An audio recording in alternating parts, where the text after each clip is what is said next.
UP सहित 5 राज्यों में हीटवेव, झांसी 45 सेल्सियस तापमान साथ देश में सौथी गरम केरल, गोवा में वरसादનું ऑरेंज एलर्ट। માછીમારોને દરિયો ખેડવા ન જવાની ચેતવણી અપાઈ। કેરળ અને મહારાષ્ટ્રમાં ચોમાસાએ એન્ટ્રી કરી દીધી છે અને દરિયાકાંઠાના વિસ્તારોમાં વરસાદ શરૂ થયો છે।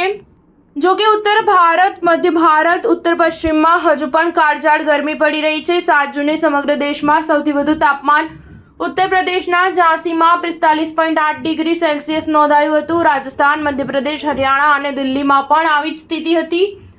આ રાજ્યોના લગભગ 14 શહેરોમાં પારો 44 સેલ્સિયસથી વધુ નોંધાયો હતો, જેના કારણે આગામી 2 દિવસ સુધી હીટવેવની સ્થિતિ યથાવત રહેશે। જો કે ચોમાસું 9 જૂન રવિવાર સુધીમાં મુંબઈ પહોંચે તેવી શક્યતા છે। ચોમાસાનો વરસાદ 6 જૂને દક્ષિણ કોંકણ વિસ્તારમાંથી મહારાષ્ટ્રમાં પ્રવેશ્યું હતું। ગોવામાં વરસાદના કારણે માછીમારોને આગામી 4 દિવસ સુધી દરિયામાં ન જવાની ચેતવણી આપવામાં આવી છે।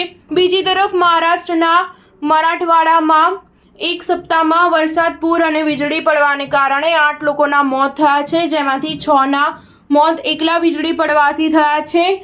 મરાઠવાડામાં ખેડૂતોના 113 પશુઓના મોતની પણ માહિતી છે। લાતુરમાં એક મહિલા પૂરમાં તણાઈ ગઈ હતી, તેમજ નાંદેડમાં એક 70 વર્ષીય વ્યક્તિનું વરસાદને કારણે મૃત્યુ થયું હતું। સ્ટાર ન્યૂઝ 7 હંમેશા સચ્ચાઈની સાથે।